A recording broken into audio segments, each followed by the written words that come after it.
Jacob, just looking back on the Howard game and your performance, and any takeaways from the film review on that game? I was very happy. I think in the 12 minutes I played, contributed on both ends. I believe I was an energy guy too on the bench. I don't think I ever dipped. I don't think I had any lows. I think I just stayed pretty much high on the whole game. So very proud of myself. I think as a team, I think we did great as well. I think we bounced back. They went on a little run as well, and we didn't fold. We stood strong. We came together and executed the game plan. Coach talks a lot about year 1 to year 2 development within the system. Where do you see kind of your biggest points of growth from last year to this year?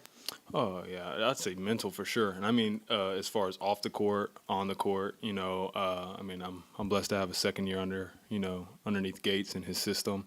Just understanding the plays, the flow of the game at this level.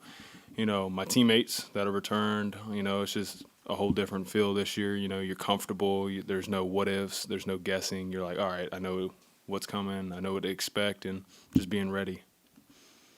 Jacob, as a team, just where do you think are the key areas where you guys need to improve through these first few weeks of non-con? Say our defense, I would say for non-conference too, we understand we're not playing SEC level teams, but that doesn't mean these teams aren't going to give us their best shot. I was a mid-major player. I knew what it was like to come and play a high-major team. Like, I wanted to beat them, knock them off.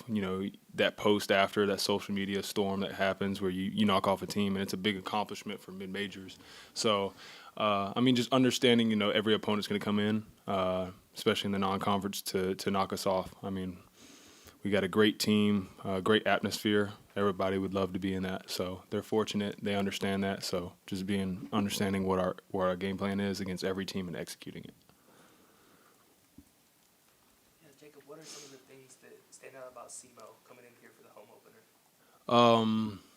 I would say they're physical on defense. For sure, I think they have an identity that they live by. I think they have each other's back. They like to dig at the ball, not allowing any easy drives, no straight lane, drives or anything like that. So I think they're a physical team. They got some returners too. So I definitely see them being more together, during the tough times, 40 minutes. I think they understand that as well. I came from that conference. I know they're well coached, so I know they'll have a game plan and try to execute it at their best of their ability.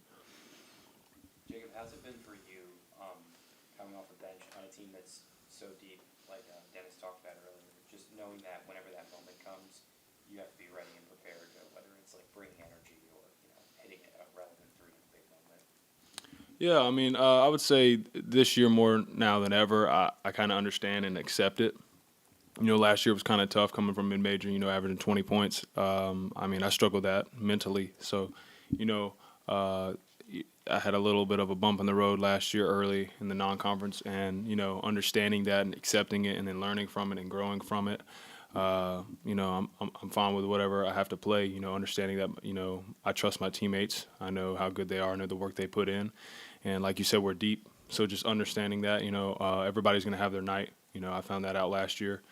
Went from not really playing a couple games before Jack State and then came off and led in scoring, hit a bunch of threes, and, was a big key part of that game. So, just understanding, everybody's going to have their night, that we are a deep team and that everybody, is together in this, as one.